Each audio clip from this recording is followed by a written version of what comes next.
السلام علیکم ورحمۃ اللہ وبرکاتہ۔ نامحرم عورتوں سے دوستی کی وعید۔ اللہ تعالیٰ فرماتا ہے اعوذ باللہ من الشیطان الرجیم بسم اللہ الرحمن الرحیم۔ آج تمہارے لیے ساری پاک چیزیں حلال کر دی گئی ہیں۔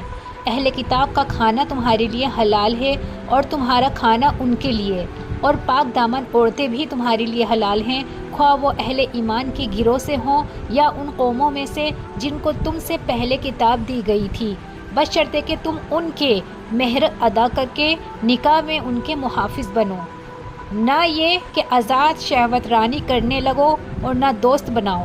اور جس کسی نے ایمان کی روش پر چلنے سے انکار کیا تو اس کے سارا کا سارا کارنامہ زندگی ضائع ہو جائے گا اور وہ آخرت میں نقصان اٹھانے والے ہوں گے۔ سورہ مائدہ آیت نمبر 5۔